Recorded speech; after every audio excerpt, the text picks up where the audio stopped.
If you want to get a lot of people very angry at you, and you're in the health profession, it's fairly simple. Begin to cure incurable diseases.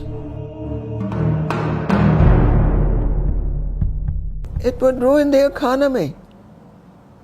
Billions of dollars. And we live in a medical dictatorship. The big pharma, the huge pharmaceutical companies that make billions on cancer, have everybody in their pocket, from the president on down to the senators, representatives. Everybody gets paid. And of course, it's the pharmaceuticals would lose a lot of money because we're getting people healthy with a non-patentable process, with non-patentable foods, eating something that you don't have to buy from a pharmaceutical company, and that's not something that they want to do. And they can do that legally because that industry is so powerful. It owns the lobbyists. They own the politicians. They're the ones that create and put into play the policies of healthcare. I'm not making this up. This is real. They run the FDA, the TGA. They do. By their own admission. By their own admission. So many patients come to me because their doctor has given them a death sentence. Well, can you imagine what program that is into a patient's head? Correct, and it is precisely mind over matter why so many people die. If the doctor tells them, hey, you're dead in 6 months, and you buy that in your mind, the patients die. You start killing your patient with the lack of hope.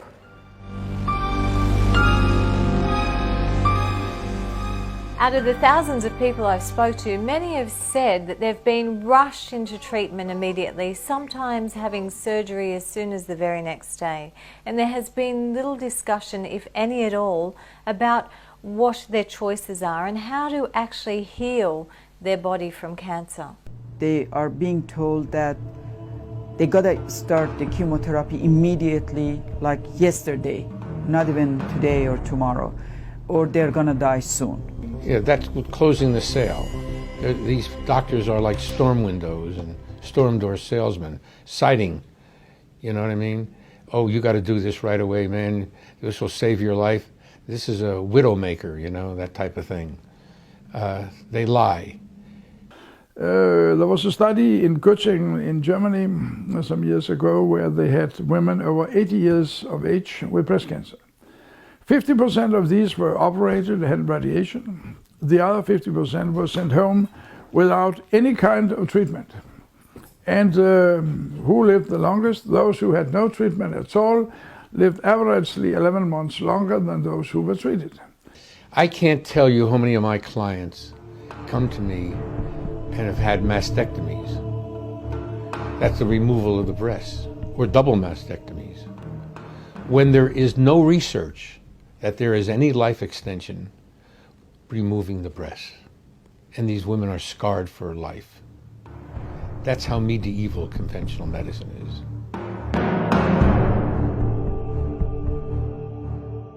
The program says that you're not the professional.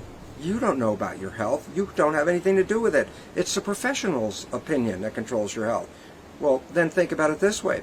If the professional says that you can't do anything about it, and your belief system has bought into that, then 95% of your habit mind, your subconscious mind, is going to fulfill what the doctor just said because you've already attributed the doctor as the professional in charge of your health. So many people think that their doctors know what they're doing. No, they only know what the pharmaceutical industry trained them to know and do. You can't help somebody if they're not open-minded. You can't help somebody if they know their doctor's right, regardless of the fact that their doctor's wrong. And in many cases, doctors can be correct. It's just that when it has to do with drug-based medicine and cancer, most of what they're taught is wrong. What we have is an upside-down system in which everybody has this Western idea that there's a drug and we'll have a label for everything. And so the system is badly out of control. 5-minute office visits in which Groupman, who's been the head of internal medicine at Harvard, one of our brighter doctors in the United States, bestseller, his book is called How Doctors Think. And it's frightening because they've proven by eye tracking that within 6 seconds your doctor is not hearing a word that you say. He's already decided within 6 seconds how to get you out of his office and what he's putting into your hand to have completed that visit and have his records bulletproof in case you happen to die. He's doing what everybody else did. I'm not saying there aren't sincere people within that industry. There are. But the sad part is oftentimes we can be sincerely wrong. And so the doctors, well, let's be fair, very, very often go into medicine with a desire to help people get well, don't even understand how much of what they're doing is harming their patient more than helping it. Something's terribly wrong when you treat cancer, the most deadly disease, and your hair falls out, and you regurgitate, you vomit. This is astounding. This is truly medieval. Many years from now, people look back at this time and wonder what kind of Neanderthals we were. We are. And the problem is, the deeper you get into it and get into the real published studies, you find out that cancer isn't even the enemy. You find out that people in the United States and developed countries who are treated for cancer don't even die of cancer. They die of the treatment of cancer. People don't want to hear the truth.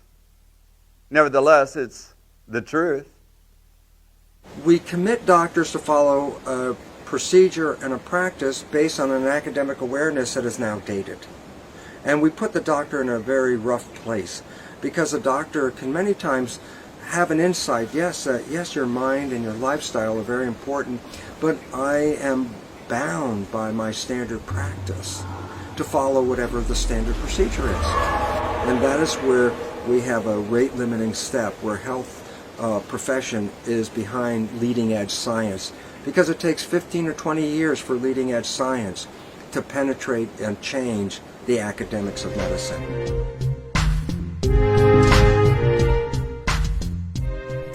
For many years, I didn't think that people knew what made them sick, what caused cancer, but I've since come to realize that they do understand about diet, the environment, toxins, even emotions in the mind. But it's just too hard for them to change, to become responsible and become proactive participants in changing their life. Well, you know, our environment, our internal, our household environment is a major source of some big problems. We get greater toxic exposure from within our house than from without our house. So think about that. We get more toxic exposure by what we're cleaning our house with, what we're putting on ourselves, what we're spraying, what we're freshening the air with, what we are exposed to through the world of the EMFs, all the wireless devices, all the electrical devices, which is creating a condition called dirty electricity, which is impacting our body. There are things that we bring into our home that are outgassing chemicals. Our computers are outgassing PBDE, a flame retardant. They built it into the computers. When it heats up, it outgasses. We have, synthetic flooring, it outgasses. We have clothing that's impregnated with this flame retardant that we are outgassing or wearing and gets into our bodies. We're putting on lotions and makeup and chemicals on a daily basis, and then we have air pollution and heavy metals and household cleaners, a number of toxins. We're overloaded. We're surrounded. There's no escape. And who has not heard that fast food is highly toxic and 100% related to all degenerative diseases lives either in a cave or is so numbed by all the toxins that they don't realize the danger anymore. Everybody eats food, and none of us eat a perfect diet, and eventually it catches up with us. You are what you eat. You eat junk, and your body is junk. You know, literally everything in the center portion of the supermarket is almost all unhealthy. All toxins like MSG, aspartame, food colorings, food preservatives, they are found all guilty of having devastating effects on our body, and they are all highly addictive. I mean, anything that's been heated above about 45 degrees Celsius, even for a short period of time or an extended period of time, is dead from an enzymatic level. And for the most part, a lot of the nutrients in that food have been depleted. Up to 80% of the nutrients have been depleted in foods that have been heated. So fresh, uncooked, raw, whole, natural, organic foods have these range and spectrum of nutrients in place and have the enzymes in place as well. And enzymes are really important because they help take the nutrients out of the food into the cells of the body. So if you don't have any enzymes, it's very difficult for your body to get those nutrients in the places that need it the most. Each fruit and vegetable that is a whole organic fruit and vegetable has enough enzymes in it, already in it. Say an apple. That apple has enough enzymes in it for our body to digest it without having to take out anything physically from the bank that we were born with. When we cook our food and we overprocess our food and we cook that apple no longer has its enzymes, the living enzymes in it, for our body to naturally digest it. So the body has to take its enzymes stored in that little bank to digest that particular apple. So when you think about being 40 years old and all of the processed junk that we eat and eating the standard American diet and not having any enzymes in the food, the bank's running empty. The bank is on low, and in many cases, there's nothing left in the bank.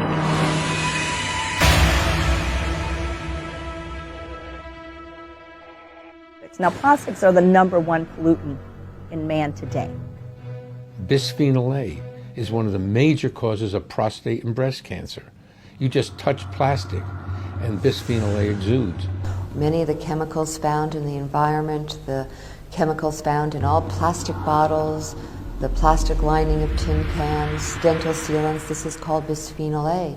And bisphenol A is ubiquitous in the environment. If you are eating anything out of a can or drinking any water out of a bottle, you probably have bisphenol A going into your body.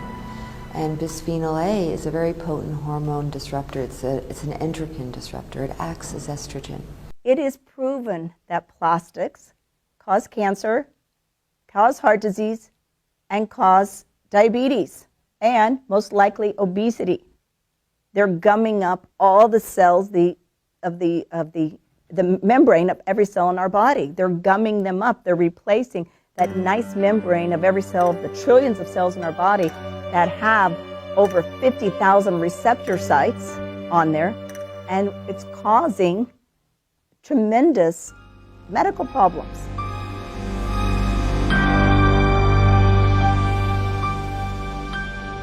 Sherry Tenpenny and Dr. Eisenstein are two websites that, along with Mercola, have done a lot to bring the knowledge base up so that people understand the complexities of the vaccination. The two sides would be A, that not well proven to do any benefit, and increasingly admitted to do harm.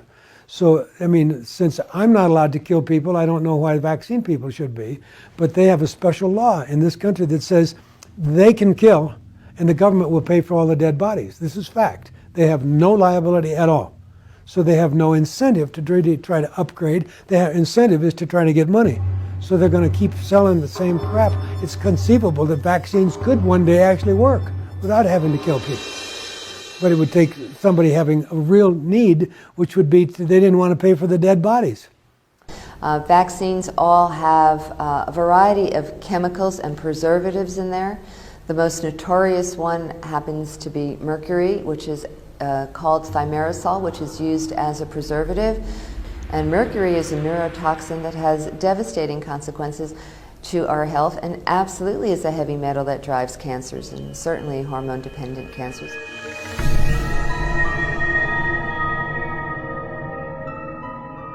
When you get diagnosed with cancer, you wake up to the fact that you're being poisoned and you really want to survive. So you become conscious. See, toxins were unheard of in 1930. And if you look at the graph of the introduction of toxins, approximately 1930 and really in 1940 to 2010, there's over 83,000 toxins allowed in the environment. They're allowed to be used every single day on our bodies, on babies. The Google called 10 Americans is enough to depress anybody. In 7 minutes, you will learn what is in the average blood of every child born in America today at birth. So they found the names of the neurotoxins, endocrine disruptors, and the names of all of the neurotoxins and carcinogens that are in everybody at birth. The baby is a wastebasket for the mother. So all the toxins concentrate in the baby. So whatever mercury she has in her fillings, whatever she's breathing, whatever she has in her diet, and you cannot escape. Okay, we're talking, have we done the testing on one chemical? Have we done the testing of the synergistic potential of 200 chemicals, of 10 chemicals in a human body? So bottom line, we are all poisoned. We're on a poisoned planet, and we're not going to enjoy optimal health unless we do something about that. And what are we going to do? Wait for the nuclear bomb to hit us one day and say, oh my gosh, now we have to do something?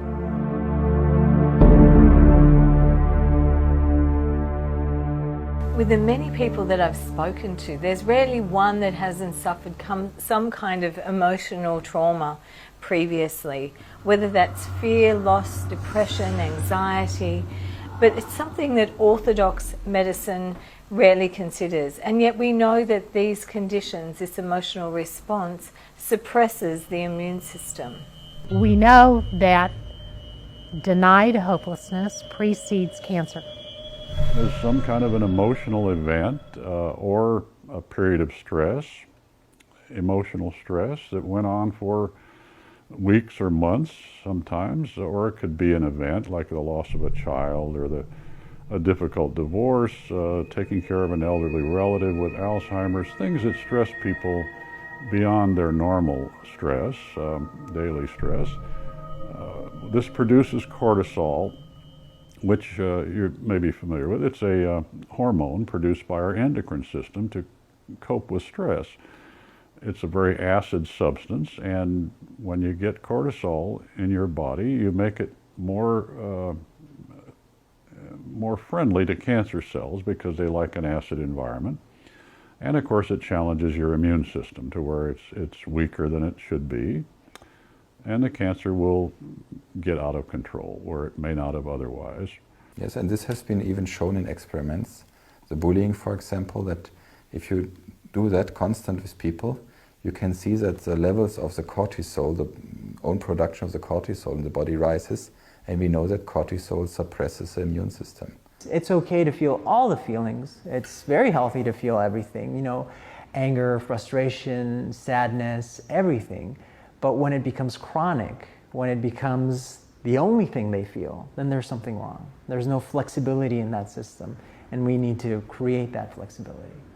Because we assume if there's some chronic, unhealthy emotional state that people continue to feel and experience over time, that it's going to be important for them to look at the beliefs that are driving that emotional state.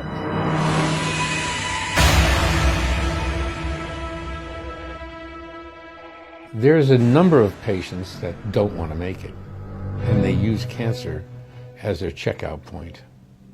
The most important question is, do you want to live and do you have the desire to live? Then I can proceed. Otherwise, it's hard to proceed. But everybody wants to live. No. Not every person has a desire to live. No. Some people say, you know what, I'm tired and I've lived my life and I'm going to do what I'm going to do. You have patients like that. I have enough people where we have helped reverse disease without reversing the things that are going lousy in their life, that I know that what it does is it knocks things down, and therefore it could be the whole reason somebody dies.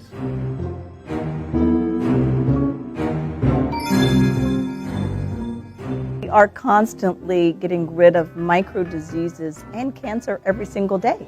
Each one of us has 750,000 cancer cells in us, and our immune system is either going after it or it's not, and there becomes an imbalance in the system. But we're all fighting some kind of micro diseases and cancers every single day of our life. We get cancer cells occurring, cancers, precancers, weird, not abnormal cells. We get them to occur in our bodies, and the immune system is catching them, it's killing them, just like it's catching and killing bacteria and yeast, and we're exposed to a lot of bacteria and viruses and so on that a good immune system can eliminate. There's a tipping point where the cancer overwhelms the immune system and forms a tumor, because most people don't understand that a cancer tumor is tissue that has been built by the body to surround and wall off malignant cancer cells from the rest of the body. You know, the cancer cells can't build tissue. They're pretty stupid. You know, they don't know what to do except divide out of control forever. But the body's very smart, and it says, oh, whoops, my immune system is not doing what it's supposed to do in controlling these cancer cells. They've gotten out of control temporarily. So I will wall them off with tissue, which forms a tumor. And then, of course, this is detectable because it'll grow gradually as the cells inside it divide out of control. But why does the tumor occur? Well, it occurs because the immune system, which is designed to take care of cancer cells, which grow in our body every day, has been overwhelmed. Imagine a scale. On one side, you have a T leukocyte, a white blood cell, which is representing your immune system. And on the other side, you have a cancer cell, representing the tumor load in your body. And smack in the middle, you put a brain cell, and we call him Brainy. Now, Brainy decides, with all his actions, thoughts, feelings, diet, whatever he does, whether he supports cancer and weakens the immune system, or whether he supports the immune system and weakens and reduces the cancer load. And it's that simple. But guess what? No one wants to know that. Cancer is one of the richest multi-billion-dollar industries in the world, and there's no focus on what is working, what has been used sometimes for hundreds or thousands of years. So if we found this cure for cancer right now, this multi-billion-dollar industry would fail.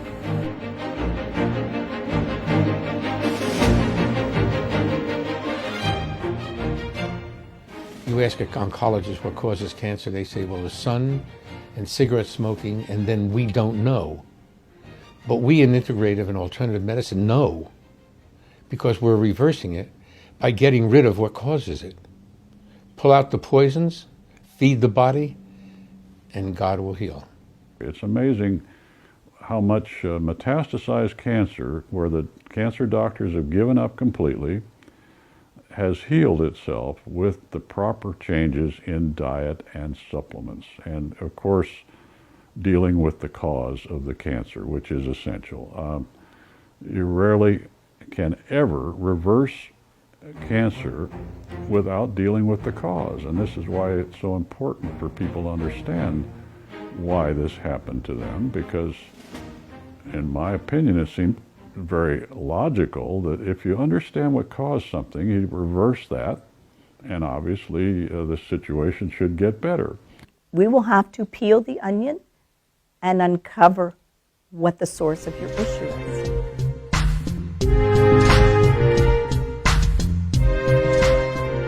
People don't want to wake up and realize what's going on. It means they would have to change.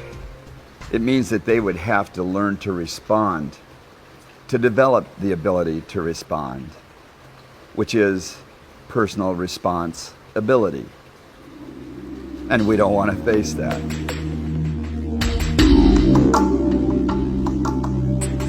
When I started lecturing to audiences about the nature of the new biology, sometimes I ended my lectures with a conclusion that was very obvious from the data, and that is We are personally responsible for controlling our own health. I was very shocked at how the audience would respond. Most of them were very upset that I could come to that conclusion, even though the data revealed that was absolutely true. And I would have to say, why are we so upset with the concept of responsibility? And the answer is, because we have been programmed from childhood to own that we are victims of a world, that what happens to us is not anything with our responsibility. Our belief system is completely tuned into the reality that we are passive recipients of our health and our lives, that things happen to us.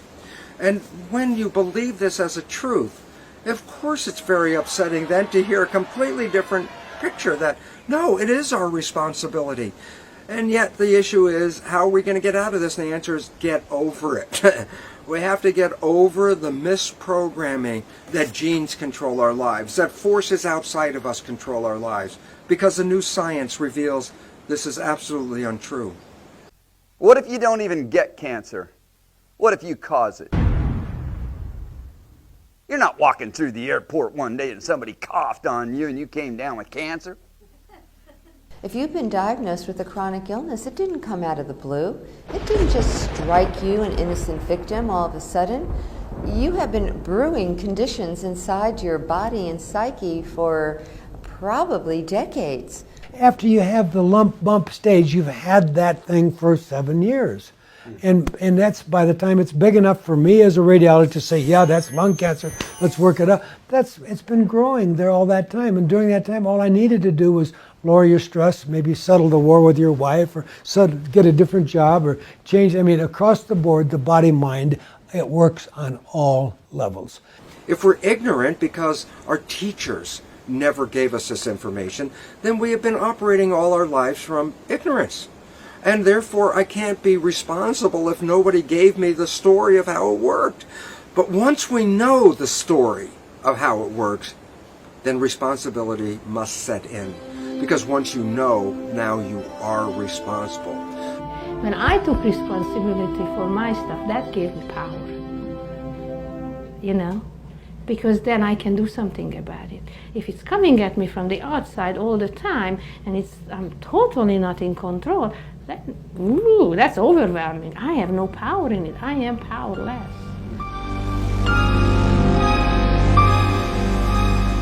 Taking on responsibility is not that easy. Many patients we've talked to say it's not even an option. Lifestyle changes are really the most difficult to achieve. And it is convincing the patient that unless he does change his lifestyle, he's not going to make it. And in the case of cancer, I haven't felt that empowered. I have had patients who said, I'm going to go right on smoking, I'm going to live at McDonald's, and I'm going to have my 10 Cokes a day. And I say, have a nice life. I don't want to be involved because I don't like to be part of a failure. So I don't take on cancer patients that will not do the total program. Yeah. There's a lot of healthy, unhealthy people out there. What I'm trying to say is that there's a lot of people that know everything that don't exactly do it, and that's a problem when you have you're talking about depression. I mean, you might know how to eat healthy, you might know what's right for you, but you're like, I just want to eat these chips and sit on the couch and zone out, you know. And that's a really difficult challenge to have someone shift from knowing it and not doing it over to doing it, because action is really the mother of change. You know, you need to do it in order to get the results you're after. It's interesting, isn't it? You know, most of us will do everything in our power to avoid the pain of personal change. We would rather avoid the pain of change than get to the pleasure of the result we really seek. Have you ever wondered why so many people go orthodox first before they go into holistic cancer treatment? The answer is fairly simple. We all know how hard change is. You know, New Year's resolution we popped, losing weight which we didn't manage over years, stop smoking, all the things that we've planned to change in our life, which are still the same as we started out with. And that really makes the answer. If I show you a magic red pill, which solves all your problems, yeah, your hair falls out, You vomit, you feel sick, you're depressed, your psyche is completely depressed by the chemical reactions of the tablet. You feel absolutely crap and horrible, but it's convenient. You just take the tablet and you don't need to do anything else. Well, on the other side, a holistic doctor will ask you to exercise, to sweat, to change your diet, to breathe, to live a healthy lifestyle, which means a lot of changes. And that's why every single person will always first consider the magic red pill before they consider change of lifestyle, to change those things which make them sick.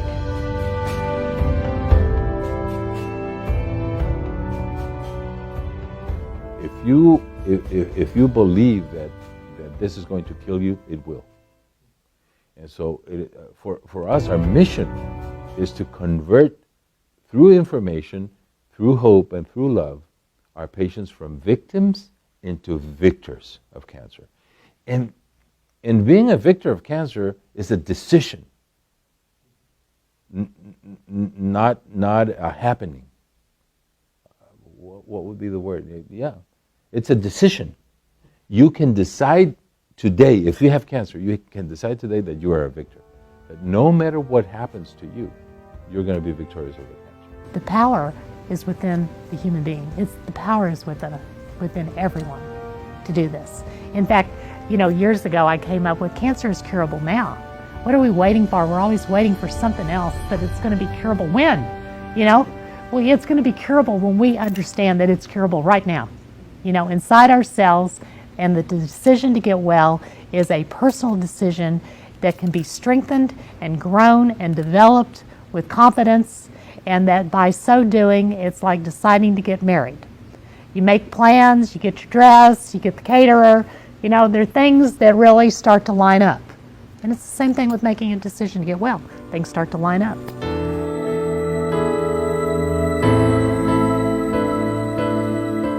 I think every problem, every discomfort is absolutely an opportunity to overcome the ignorance of our academically indoctrinated minds and lifestyles and begin to look at new possibilities.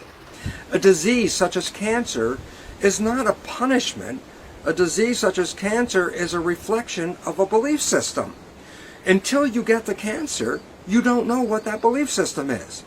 The manifestation of the cancer is not that, oh my God, I'm being punished for something. It's just a reflection that your belief systems are not supporting you. So rather than blaming your issues on the cancer, it is far better to understand the cancer is a mirror. It's just telling you that whatever way you are living, whatever beliefs you are living by, are not supportive. So then, rather than going out and damning the cancer and blaming the cancer and getting angry at the cancer, it actually should be taken in a completely different attitude. The cancer is your wake-up call. The real gift is it's a wake-up call that we have to change, and we have to change right now, and we have to change profoundly, and we have to change permanently. Cancer patients have to change their lifestyle. They have to, you are now there in your inner environment when you got cancer, so you have to change this inner environment. You have to change something. You can start learning Italian on an evening course. You can make, New Zealand, this bumpy jump, or whatever it's called. You can go mountain climbing, you can do a lot of funny things, but you should change something in your life when you get cancer, for sure. Maybe you should buy a new house, maybe you should buy a new husband, or whatever. But you should change something in your life, for sure.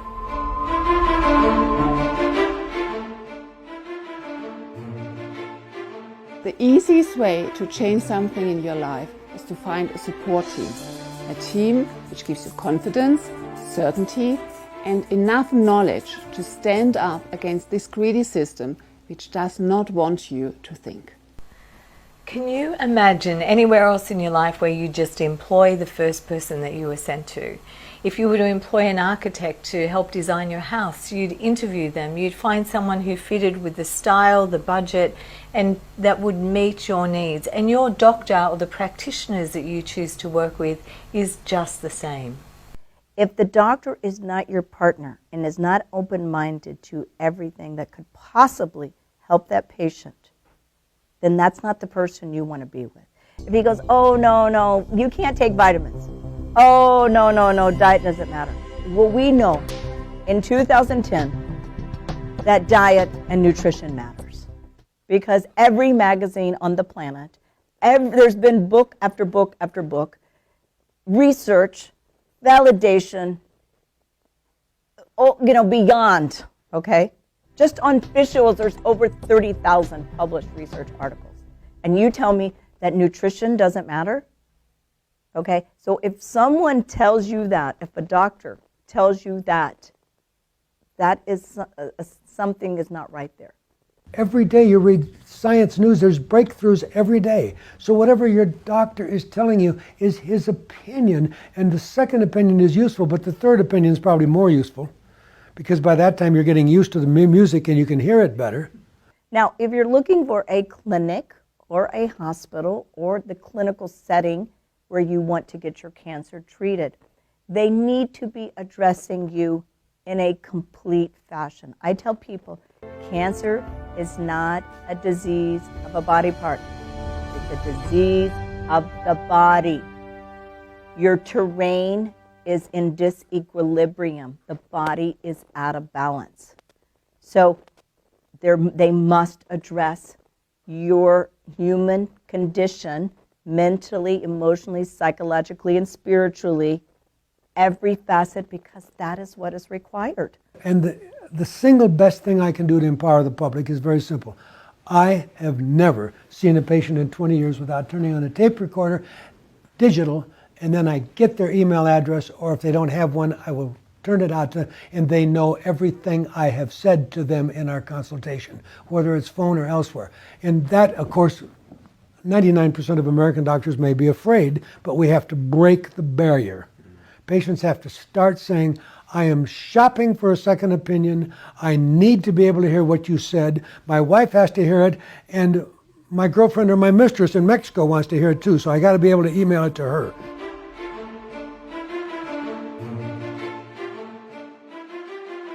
A prophet many years ago, Jewish prophet, his name was Hosea, and he said, my people perish for lack of knowledge. I feel, strongly that after all this 10 years of talking to cancer patients, the only reason people die of cancer anymore in the world is lack of information. And then it's getting back to common sense. It's getting back to our innate wisdom. I mean, lifting the veil of things is really just getting back to the wisdom that we all have before we've kind of been lulled into this sleep state. So we have to all wake up again.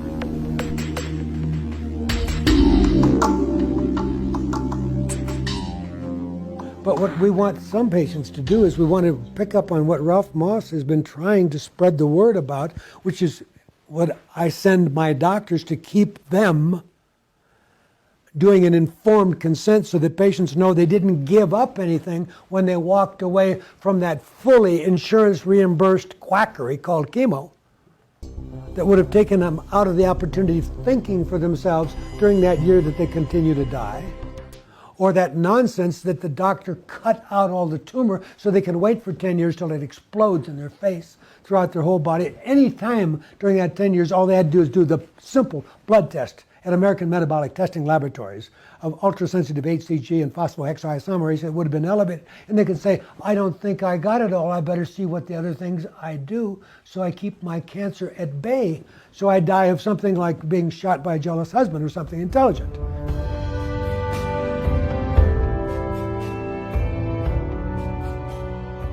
Recently, cardiovascular surgeon Dean Ornish in California has revealed a very interesting study on genes. He looked at a whole series of prostate cancer patients, and instead of giving them conventional medical treatment, he helped them by changing their lifestyle, giving them a better diet, giving them processes to meditate, turning their stress responses into more favorable responses, just giving them a way to handle life. What was very interesting is, after several months of just changing the lifestyle and behavior, He looked at the genetic readout of the patients and compared it to the genetic readout before he started the process. He found that 500 genes changed their readout simply by changing lifestyle. Healing cancer has nothing to do with giving a medicine. If you teach a patient how to avoid toxins, how to detoxify the body, how to replenish the deficiencies, and how to live a healthy, happy lifestyle, you will always succeed. And that's what all the clinics and doctors do which we have visited. They help their patients to deal with life. They remove the stressors, they power boost the immune system, and they support the self-healing mechanism, and so even reverse end-stage cancers.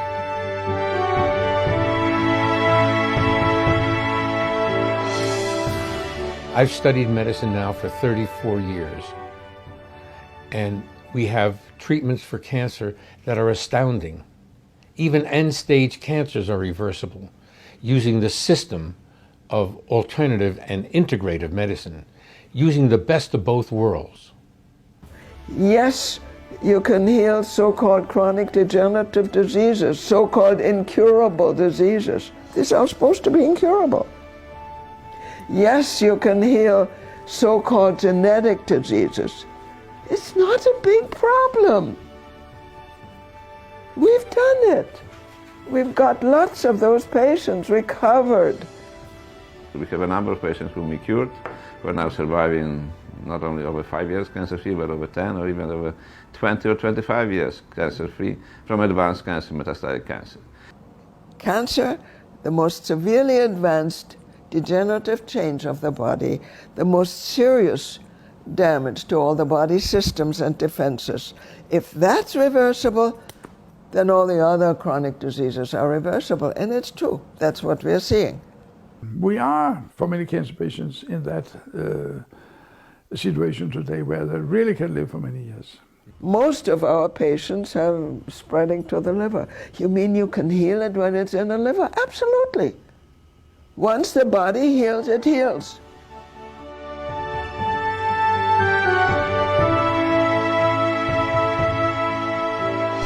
And this brings us right back to where we started, self-responsibility. And yes, I'm afraid we're going to have to go there. It cannot be avoided because things like chemo, radiation and surgery may reduce the imminent threat. But the answer lies within your body's innate ability to heal. The human body is such a wonderful, beautiful organism. It's so finely tuned. It has such a tremendous power of defenses. If you injure yourself, you burn yourself, you cut yourself, and God forbid you have a fall and you break a bone, and it'll heal. Or somebody comes and breathes some germs at you and then you get a cold, or you get a flu, or you have some other bug biting you, infection. The body heals. This ability to heal cannot be purchased. You can't buy it over the counter. No doctor can prescribe it. You can only cultivate it within.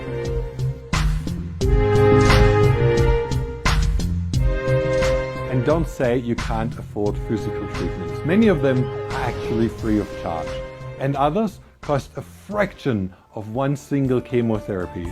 So that's not an excuse.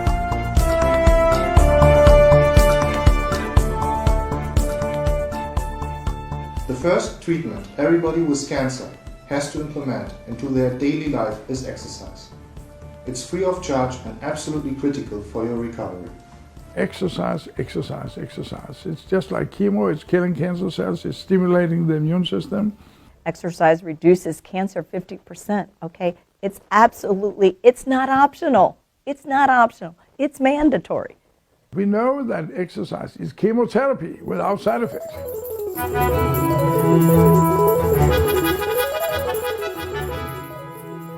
The second exercise is breathing oxygen. You can do that by either walking through a forest while humming a song or by inhaling it from a bottle. It does not matter how, as long as you do it daily. The whole idea for using the hyperbaric chamber is to saturate the tissues with oxygen. and to facilitate the absorption of the oxygen so that the patient can use that in their best help with the defense mechanisms for the immune system, as well as in the facilitation of the detoxification mechanisms that the body needs to use. So for example, the white blood cell operates on what's called a respiratory burst, which requires oxygen in order to provide the cytotoxic, the killing effect of the white blood cell. It's totally oxygen dependent, and so a lack of oxygen is going to take away the defense system of the white blood cell. So by saturating the patient with more oxygen, we're actually arming the white blood cells so that they can defend the body more adequately against infection.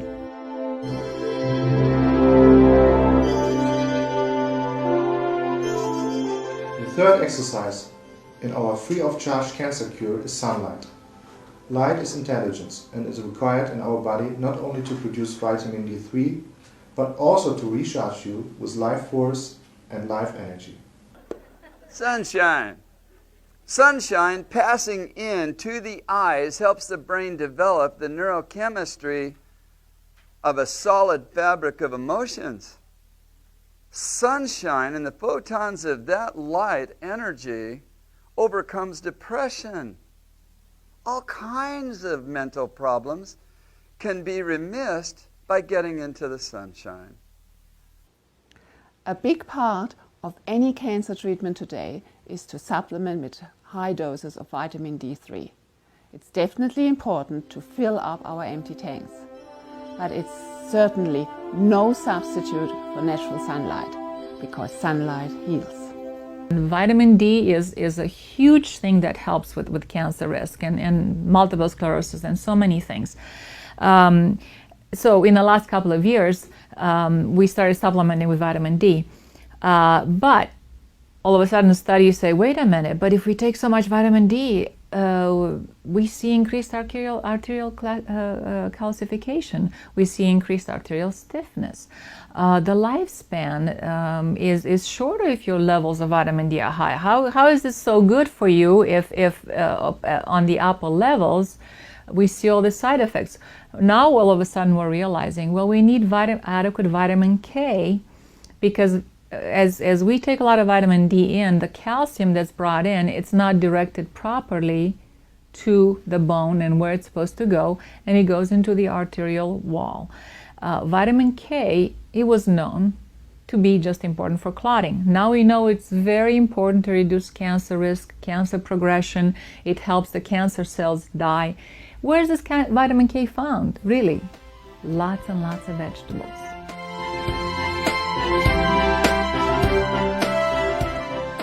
They have to immediately stop eating all the foods that their cancer cells love. Gee, what a novel concept. If my cancer cell loves it, I probably shouldn't be eating it. Okay, then you have to teach them what those foods are.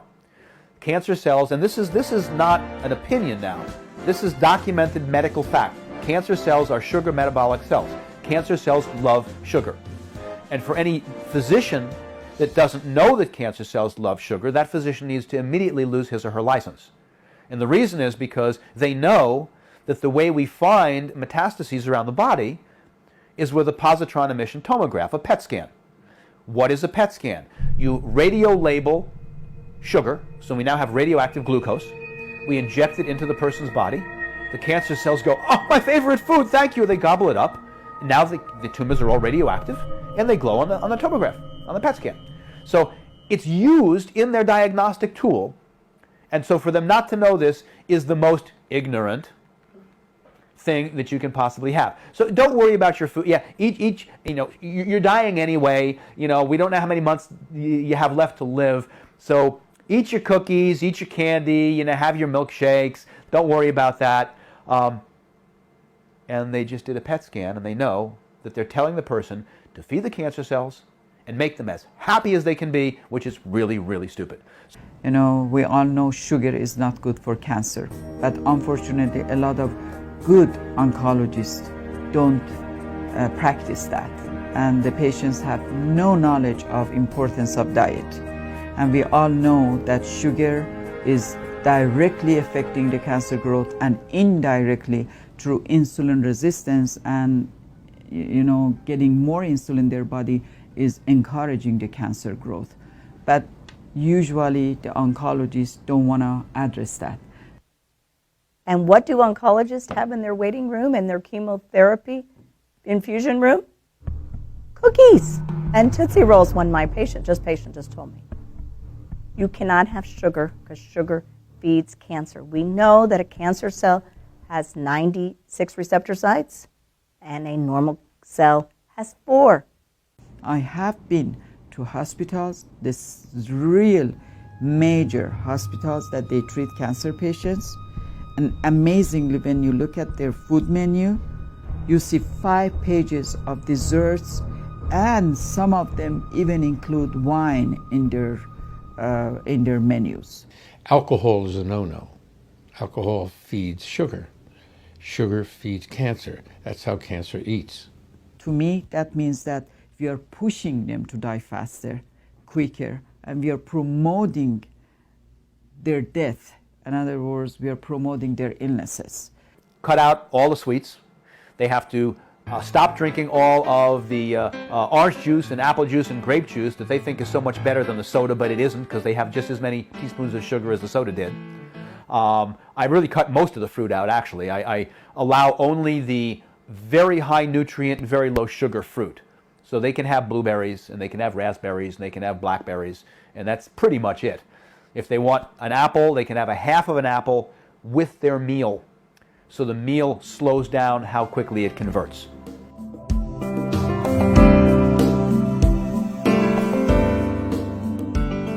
Sugar also makes your body acidic, and your body's pH needs to be balanced so you can heal. Once the body pH goes into acidity, the blood is unable to transport oxygen, and the whole metabolism goes into a fermentative situation instead of oxidative energy production. And the only thing tissues and cells can do with fermentative energy is grow and split and grow and split and grow and split. That's cancer. And we can now prove that virtually every patient who comes in with cancer has a pH below 7, acidity, and within 1 week on the Gerson therapy, the pH is above 7. And they're healing, and tumors shrink, and pain goes away. Okay? It's that simple. If we eat lots of coffee and hamburgers and chocolate and sweets and desserts and packaged foods and chemically laden foods, our body's going to be acidic because the body, you're straining the body tremendously. You're asking the body to do unreasonable acts of biochemistry.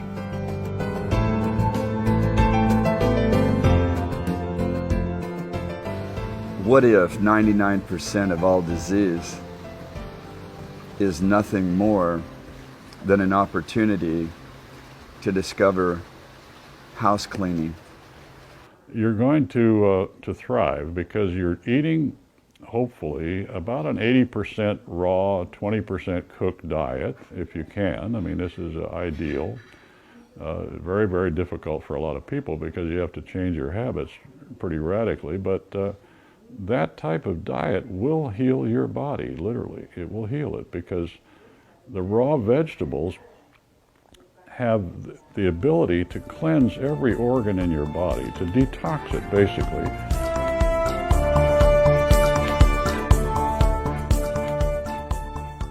The Gerson therapy, first of all, sees and understands disease as coming from 2 basic major factors: toxicity and deficiency. And in order to heal, we have to deal with both those factors as effectively and fast as possible. Deficiency being the damaged food, the toxic food, the food that's grown on artificial fertilizer, the food that's processed and canned and jarred and pickled and preserved, and all of that is deficient in nutrients. Secondly, toxicity, from all the poisons that are sprayed on the soil and in the water and in the air and all of the other toxins. We have to deal with both those factors, and we're able to do that extremely well. We avoid anything that's toxic and unnatural. Everything that's used in the Gerson therapy is organic, freshly grown, freshly prepared. Nothing is canned, jarred, pickled, preserved, frozen, bottled, emulsified, or anything like that. There are no chemical additives. So everything is fresh and living. And then when the body starts to function, it first throws out the toxins and then it kills the tumor tissue. It's full of poison. We have to detoxify.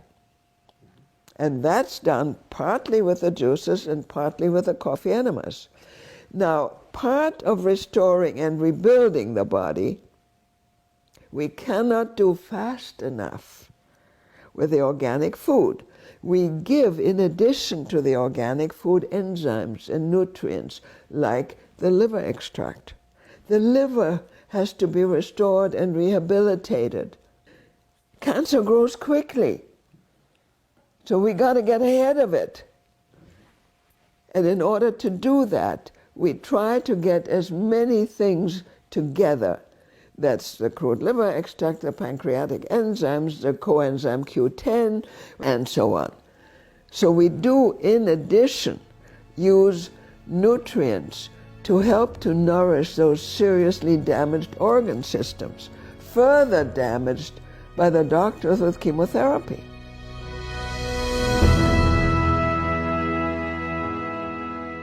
If the body can't get rid of poisons, it's not going to work.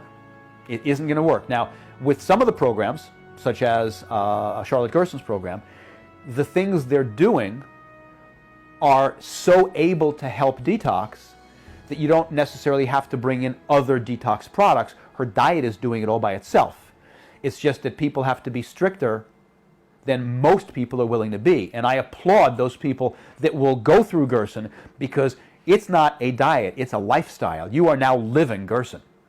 You know, coffee enemas, 1 to 3 times or more a day, all helpful for detox. That's the only thing she does that's a real, true detox. Very important. I try to get people to get coffee enemas. They go, excuse me? What would my doctor say? I go, well, until about 1975 it was in the Merck manual, but he doesn't know that. So next thing is detox, and since I am trying to get a lot of the people that wouldn't be willing to do what Charlotte wants people to do, I address detox differently. So I do a whole bunch of liver support and kidney support with various products from US, Germany, Belgium that I've found over the years are some of the best. Colon Hydro is the method for detoxification. We know that the biggest part of our immune system is in the intestinal part of our body. With the help of detoxification, we help the immune system that it can concentrate itself on tumor cells, on what is ill, and not on what is inside the body.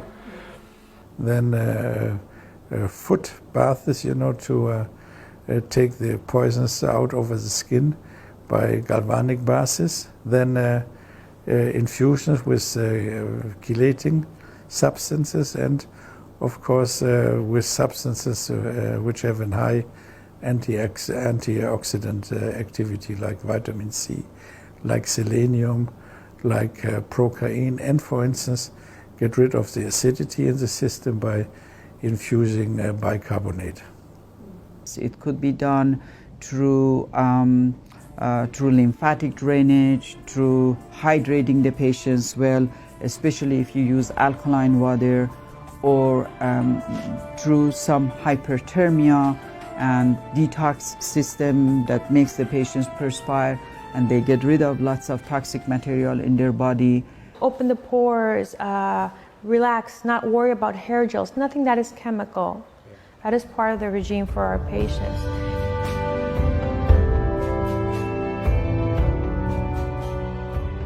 If you have elevated blood sugar, your mind and emotions are very imbalanced, just with one problem. just a deficiency in essential fatty acids, your brain and mind is dulled. Just not having enough oils for the brain. Having deficiency in thyroid hormone or any kind of other hormone, the brain cannot function like it's supposed to function. So just one deficiency will create tremendous havoc on the brain, which controls the rest of the body.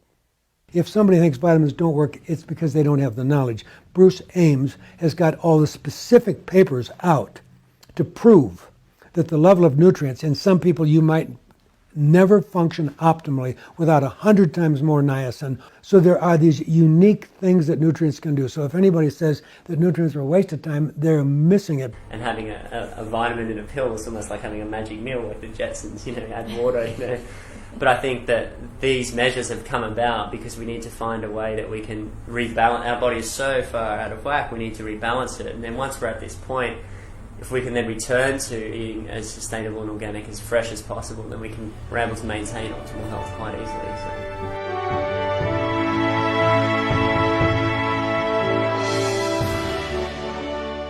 And our president is Dr. Jean Driscoll. She's a radiologist at the University of Kansas Medical School, and she's actually got the full FDA approval for us to be treating breast cancer with vitamin C. For example, also with cancer cells, what we're doing here in the center is we're providing patients with intravenous vitamin C, and then we're potentiating the effect of the intravenous vitamin C by putting them in the hyperbaric chamber. And so the tumor, as it's taking up the large amounts of vitamin C, then can't process the hydrogen peroxide, and so it basically poisons the mechanism of the cell. By poisoning the mechanism of the cell, we're creating an apoptotic mechanism, killing off the cancer cells themselves. So vitamin C then can actually have a tumoricidal effect besides an immune white blood cell potentiating effect. And so there are two oxidizing agents in high-dose vitamin C that I use on everybody. When nothing else is around, grab vitamin C. Take as much as you can. But vitamin C always causes intracellular increase of hydrogen peroxide because particularly the cancer cell, the cancer cell is such a hog for sugar. It's got so many sugar receptors and it gets fooled. It thinks the vitamin C is sugar. And so it just takes it in. And so you got a great setup. Because C is still the quickest way for people who don't understand anything else to stay alive. It's not a cure, but it buys you the time.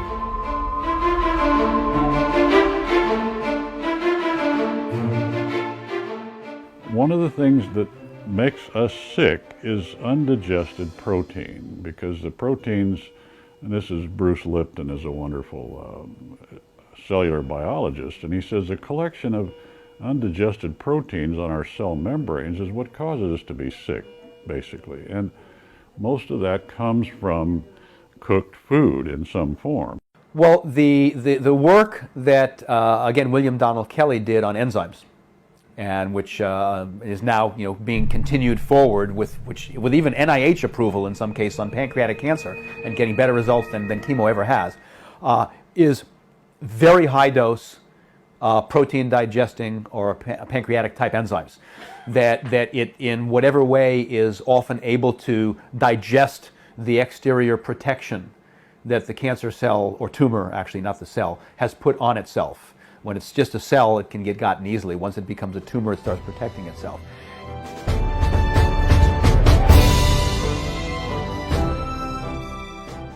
And then the second are specific targeted immune system products.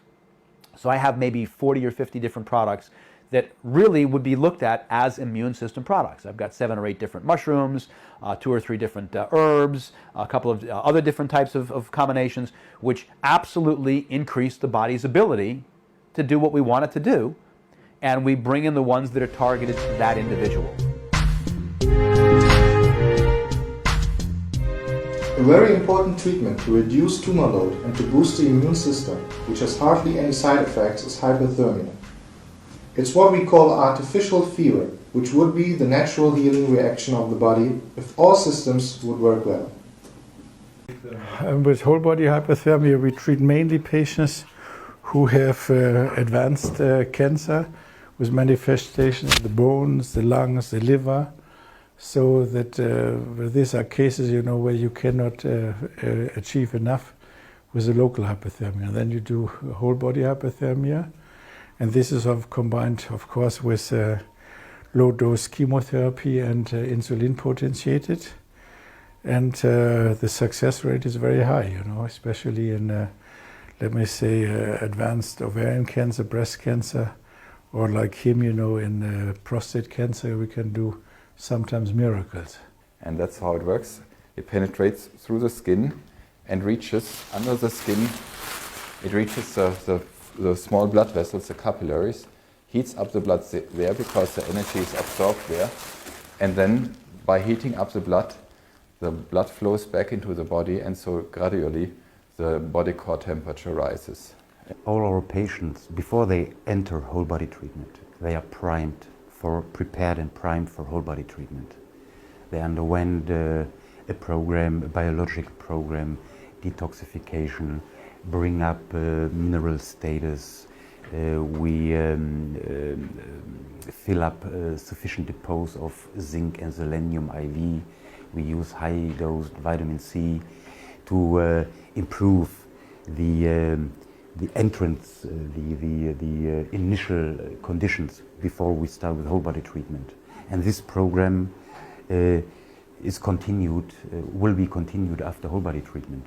So the amount of toxic substances after whole body treatment in most cases are very well under good control. It is well tolerated from the patients, even if they are weak, because it is like a longer treatment in the sauna. If you give general heat to the body, there are substances from tumor cells are being produced on the wall of the cell, and with this the immune system can find the tumor cells more specific, more early, and can attack them. That means, in contrast to conventional medicine, where you not only hit the cancer, also hit the healthy tissue, you have here a big difference. You know, you hit only the cancer tissue and support the healthy tissue by doing their work.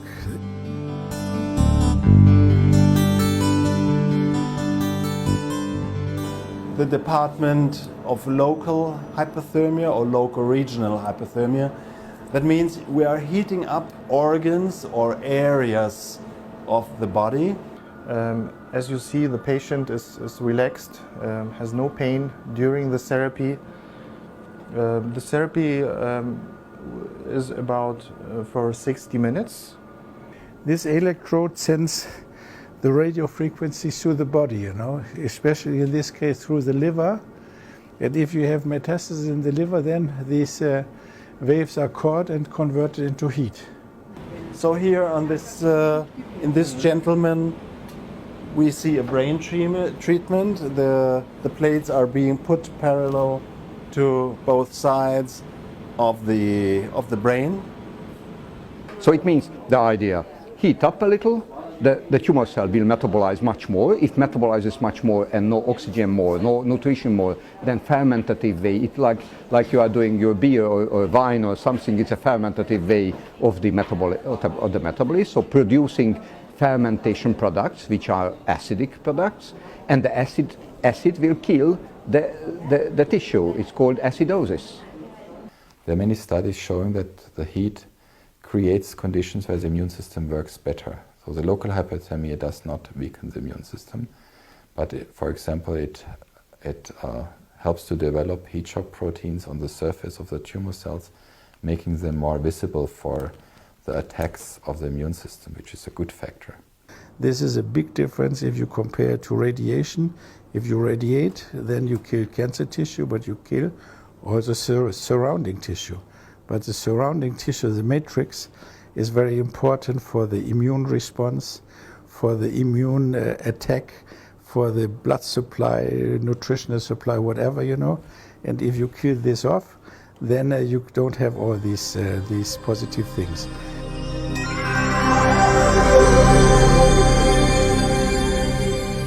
Why? Because we insert a catheter into the prostate, and then this electrode here is located in the center of the prostate, and the catheter is fixed, by blowing up a balloon, and then this electrode is connected to this machine. See, here's a connector, and then it's the same system. This electrode becomes an emitter, and it emits a radio wave through the prostate, so that the prostate is heated up to 4852 centigrades.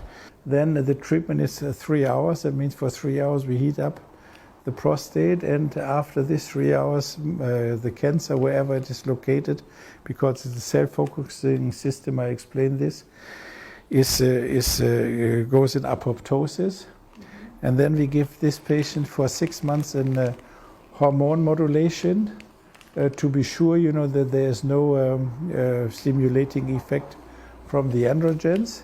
And we stop this, and we have done I can show you, we have done since 1992 thousands of such patients. We did not have to do surgery in a single one. We have most of the patients, they are free for the next 10 years, that after this treatment they return, for aftercare, but they need no treatment, only the health program.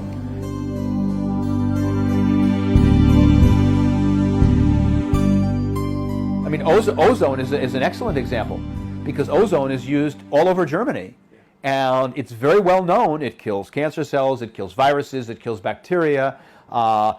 In the United States, I have a couple of doctors that I can refer people to for ozone that I know of, and they make it very clear to me, make certain you know these people well. It's not a brand new patient or anything, to make sure you understand, because even though what they're doing is totally legal, it doesn't stop the medical board from investigating them and pulling their license, even though it's not illegal to do it. Together with the infusion, the patient are receiving ozone treatment. We do that in a type of blood wash.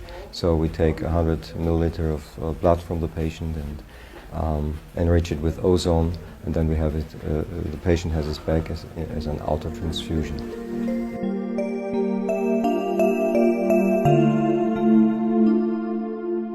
The primary things that cause people toxins that are extremely toxic, 1,000 times more toxic than just normal bacteria, are root canal filled teeth and cavitation sites in your jaw where you've had wisdom teeth removed.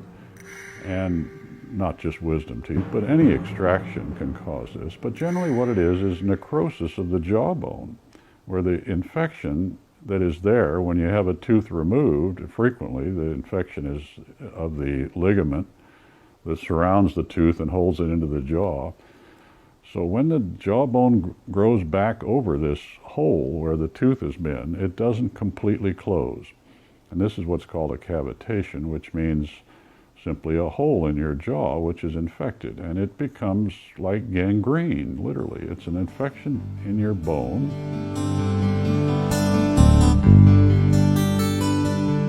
Every root canal is infected just by the nature of it being a root canal filled tooth.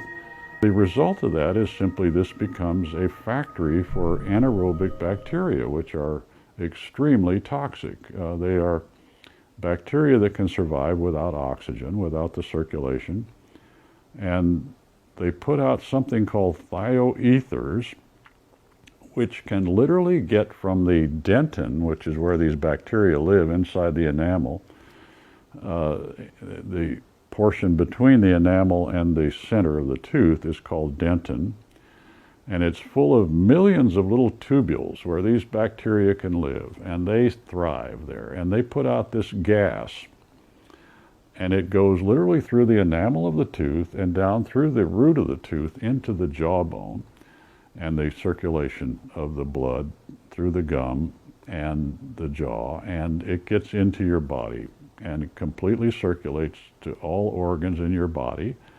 And once you get challenged in any way with any kind of a emotional challenge or some other challenge to your immune system, this toxin load gets overwhelming.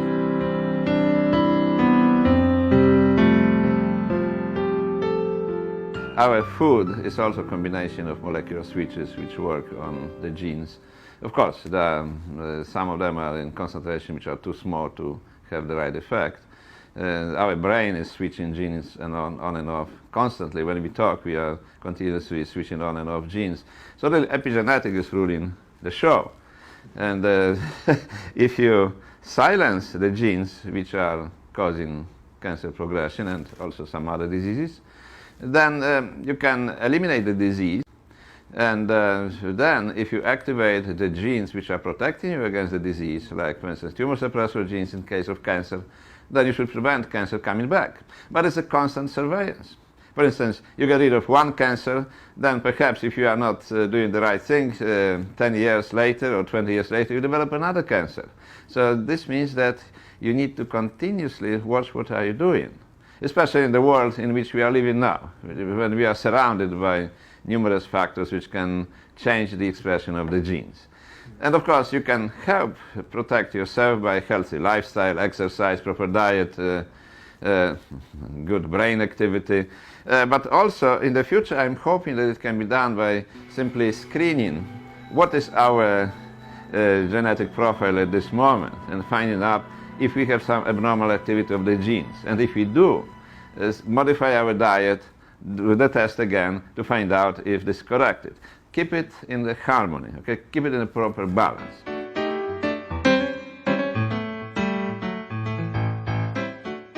So what are our hormone harmonizers? Well, it's food. It's nutritious food. It's organic food. It's your vitamins. It's your protein. It's your minerals. It's your essential fatty acids that you get from things like fish oils and flaxseed oils and macadamia oil and walnut oil, coconut oil, olive oil, but not the rancid oils, not the bleached, white, smellless oils that are found in supermarkets made from safflower and soy and sunflower, canola. These are really bad oils. So we need the healthy oils. We need to drink purified, filtered water. We need to be getting good quality sleep. We need to be out exercising. We need to have time in the sun when we expose our body without any toxic sunscreens, which are so toxic they actually can fill our body with hormone disrupting chemicals right there.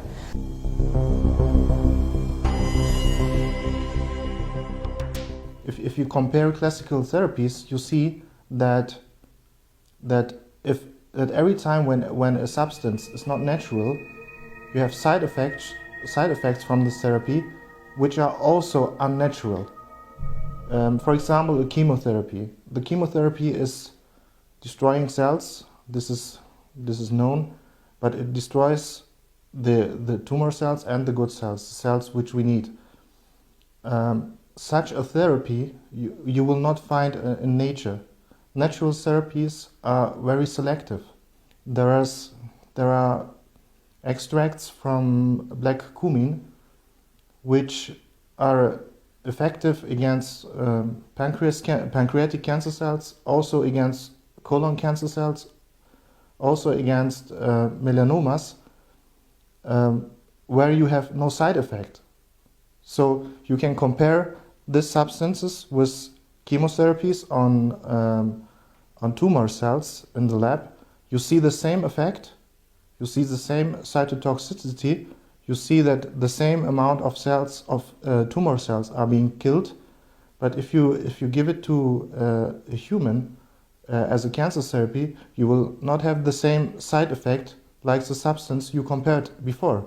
And this is very interesting, and this is special for nature, I think.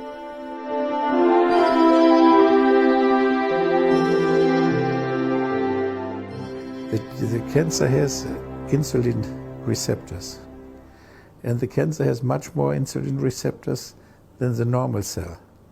So if you eat sugar and your pancreas produces insulin, then the insulin pushes the main portion of the sugar into the cancer, because the cancer is saying, I need it and I want it, and takes much more of the sugar than the normal cells. And approximately at 50 milligram percent when the sugar is down, then the tumor has all doors open And if we give in this phase between 50 and 30, the small amount of chemotherapy, and almost all chemotherapy goes into the cancer. It is a sort of specific application to the cancer. Then we bring the sugar up, and then the patient is brought to the hypothermia, and then we give, to this loaded, with chemotherapy loaded cancer, we give hypothermia. And then after, let me say, 1.5 hours, the hypothermia, the tumor is destroyed, or let me say damaged. And this works almost in all cancers. We have excellent results in brain. We have excellent results in pancreas. We have excellent results in lung and sarcomas. Not to talk about the others, just to mention a few of the difficult to treat cancers.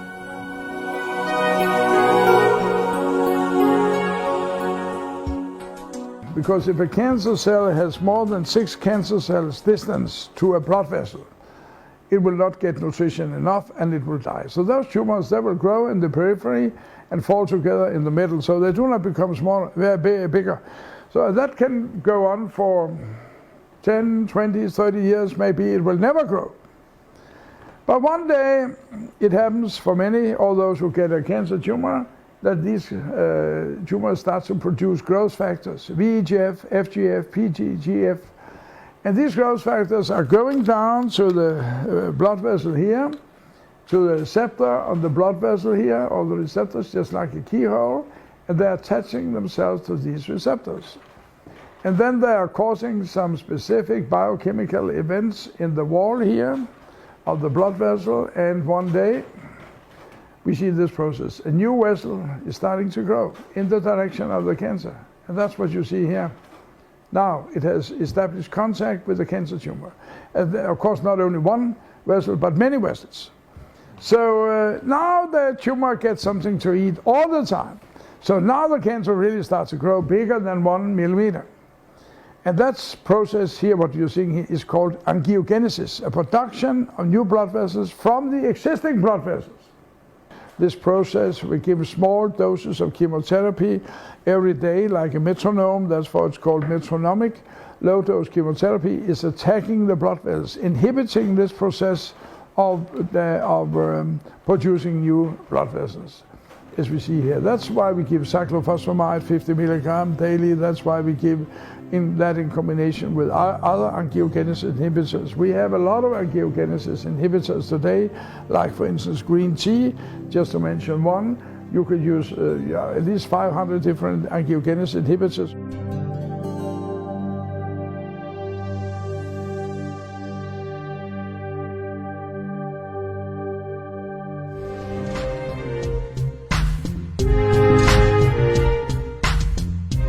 It's obvious we're living in times of great change. People are no longer satisfied with the old system. And it's these people that are not only improving their quality of life, but changing the system. Every single patient that I've seen in 2010, they've come to me open-minded and in the process of transformation.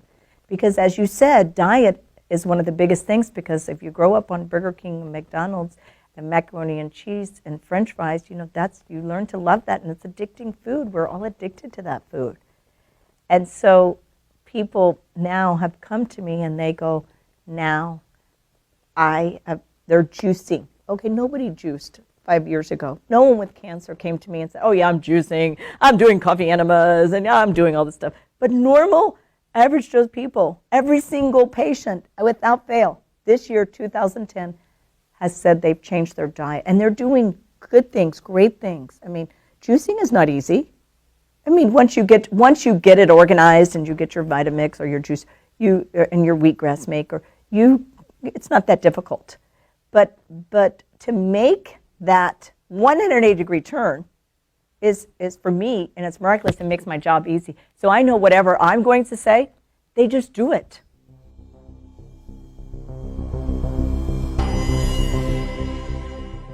To actually employ the mind as a healing device, you have to recognize that there are two parts to the mind, the conscious and the subconscious. They function in entirely different ways. The conscious mind is a creative mind. The subconscious mind plays habits, push the button, play the response. Well, the relevance about this is that we used to think that if you become aware in your conscious mind of what the problem is, this will automatically translate into the subconscious and change the behavior. We now find that this is absolutely untrue because the minds operate in a different process and learn by a different process. So the relevance of this is very simply this. The conscious mind can learn by reading a book or watching a television or hearing a person give a lecture, because that is the way the conscious mind creates knowledge. But the subconscious mind is a habit mind. It is the mind that learns from repeating things over and over and over again until we learn it, so we can do it blindfolded, so we can do it without thinking. And the two minds don't talk to each other in the same way. That is why you can read a self-help book. Your conscious mind will become totally aware of what the contents are. I can give you a test on the meaning of the self-help book, and you could pass it with flying colors. And then I say, now that you've understood this new book, has your life changed? And the answer is almost inevitably no. And the reason is, the conscious mind can become aware through this process of learning, but the subconscious mind is the habit mind. Unless I make a habit out of it, it doesn't learn. So therefore, it's essential that you create healthy habits and repeat them over and over and over again to imprint them on that subconscious mind. And it's these healthy habits that help to enhance good health. To imprint healthy habits, it takes usually 6 to 12 months. In order to be automatic, they need to be hardwired into your brain. And that needs time, repetition, and motivation.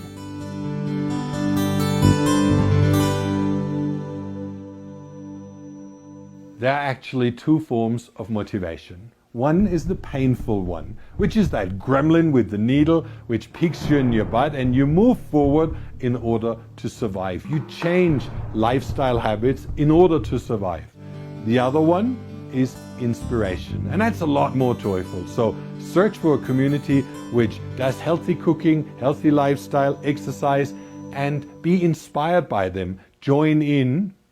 It's tenfold nicer to achieve the same outcome, but without the pain. That the healthiest thing you can possibly do is to have passion, something that you're passionate about, something that gives you a spirit of joy. It makes you happy. You get out of bed and your feet are just got happy feet and you just want to go. You just want to be about this thing that you're excited about. If you have passion in your life, the studies show that that excitement and that passion of living in that state can overcome the damage of toxic relationships, a crappy diet, the fact that you don't walk or get into the sunshine and you don't drink enough water. That's how powerful passion can be in people's lives. It's the most critical thing that you have to maintain longevity and a healthy state. Don't do it. Don't do anything to not die. Don't drink your juice so you won't die. Take your supplements so you won't die. Eat an organic diet so you won't die. Meditate so you won't die. Forgive everyone so you won't. Don't do a thing to not die. Do everything to live. By all means, drink your juice. Eat a fabulous organic diet. Take your supplements. Go for that run. Exercise. Do whatever you can. Not so you won't die, but so you'll have lived today well.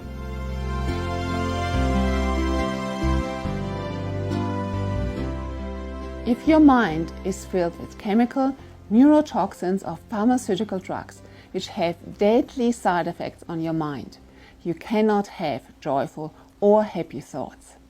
We're lucky in that sense that when they're going through that physical detox aspect,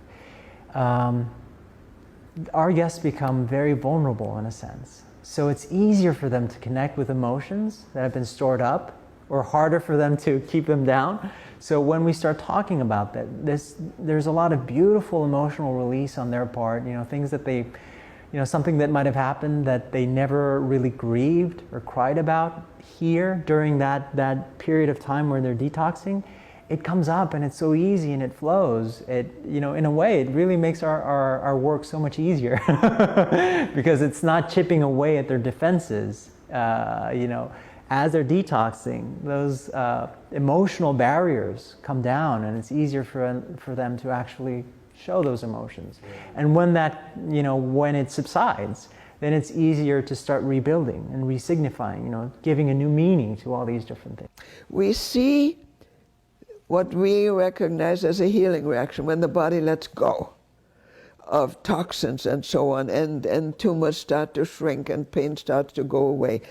We call that a healing reaction. We also see a mental healing reaction. When those toxins leave the brain and they begin to lose this negativity, okay, we see men as well as women going into crying jags, sometimes lasting for 3, 4, 5, 6, 8 hours a day, usually only one day.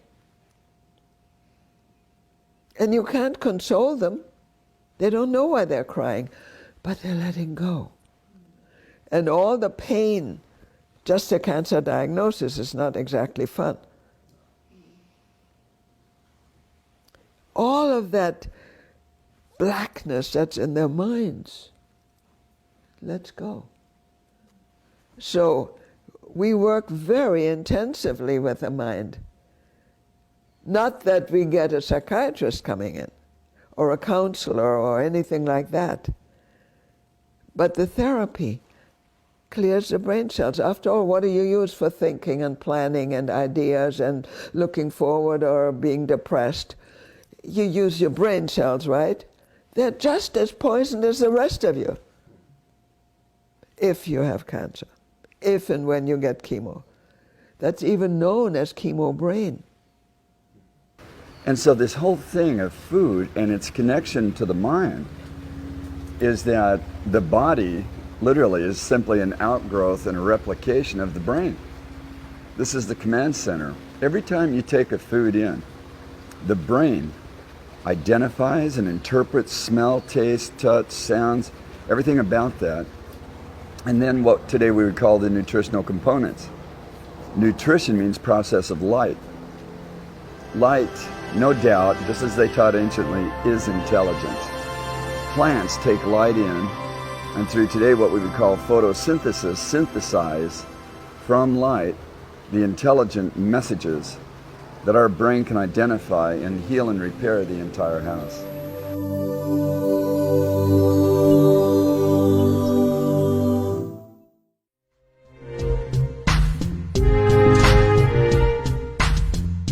When you talk to someone who went through the process of cancer, they will come, cancer healed my life.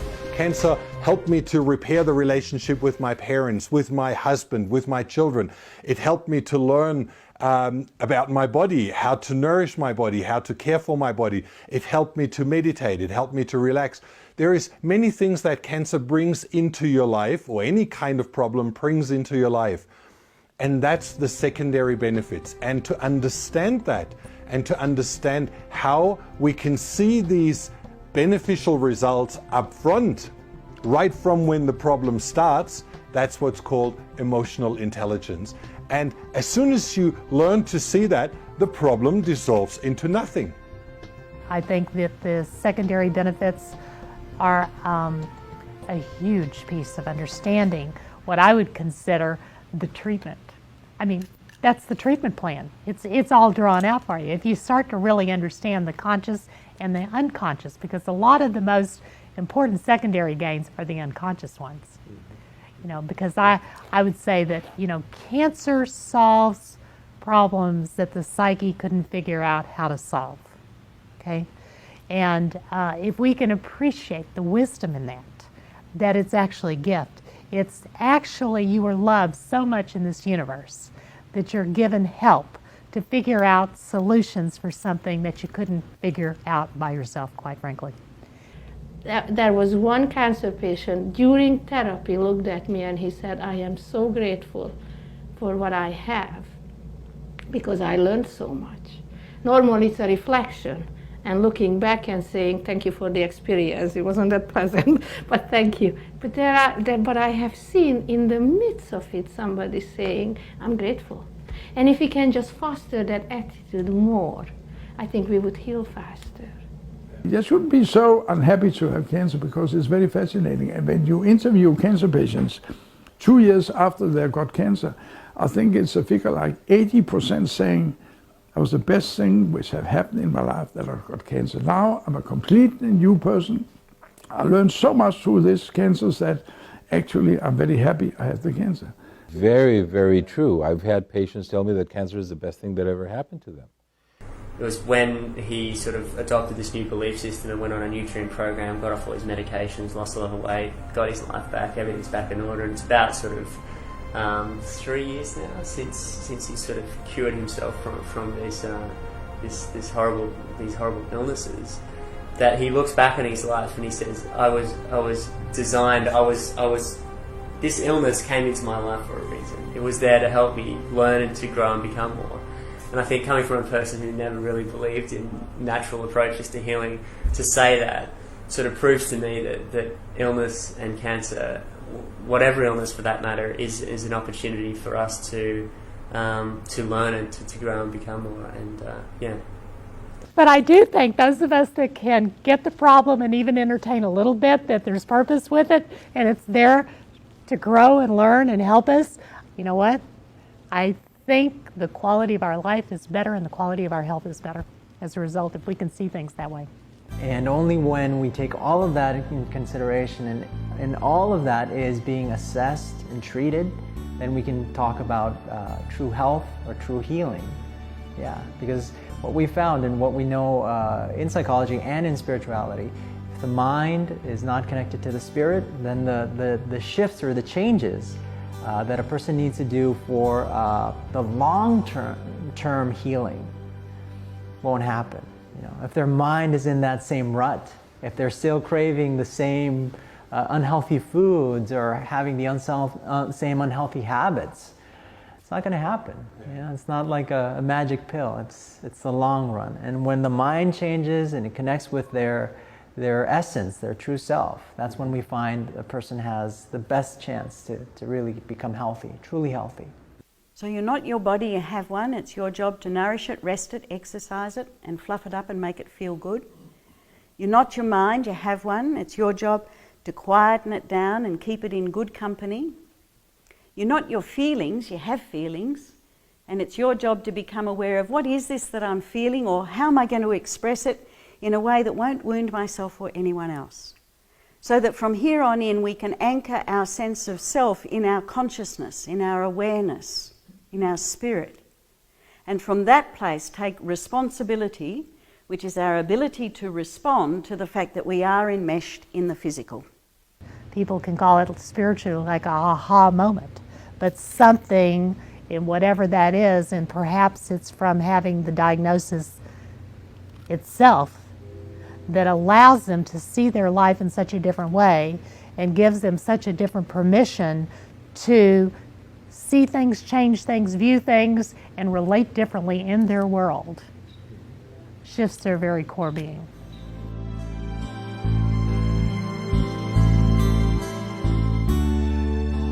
I point this out to people I talk to all the time, that whatever happens to you here, your family's going to benefit from this. You know, you've got a wake-up call. You've got the cancer symptoms that are a wake-up call for you, but think about all of the advantages your family is going to enjoy from this, learning it at a much younger age than you did about what's necessary, you know, to keep our bodies healthy. What I've seen is not only for us, but there is a benefit for everybody who's involved with us.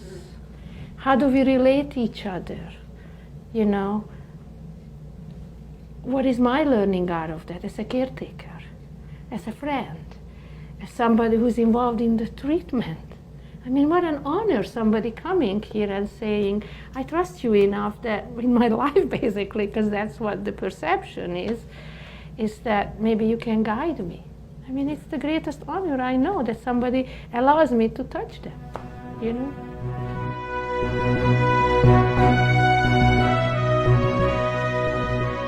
People demand what they want and they'll get it.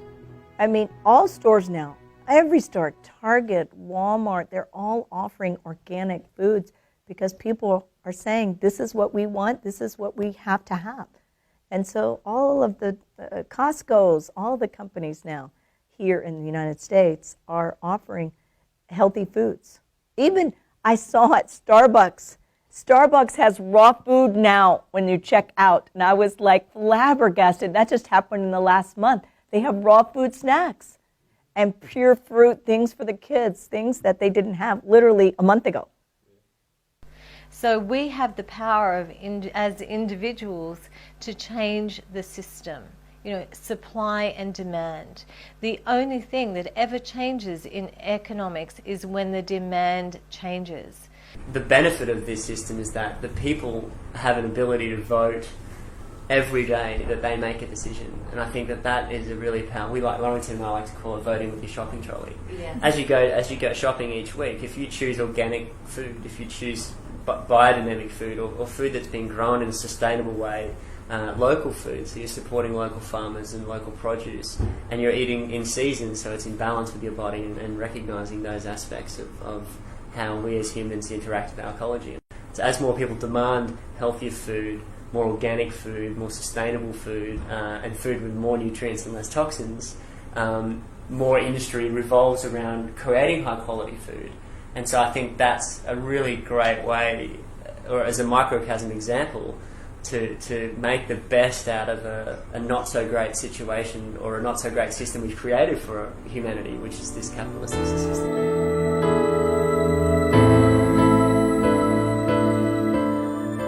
Well, the question about how long will this change take place, and the answer is how serious the crisis is. As crises mount, time changes. That when we are really up against the wall and we don't have 40 years for change, then change will have to happen much faster. So crisis is the drive force of evolution, and the crises that we're facing are causing us to make changes that we don't have 40 years to wait anymore. In 40 years, if we continue what we're doing, we'll be really on the edge of human extinction on this planet. Science has already told us within 40 years, the fish that we use for food will be fished out of the ocean. So imagine a world in 40 years where we don't even have ocean to feed us anymore. A completely different world. We don't have the time. Crisis will accelerate change, and we are now in a very rapid acceleration of new vision, new belief, and new models of health.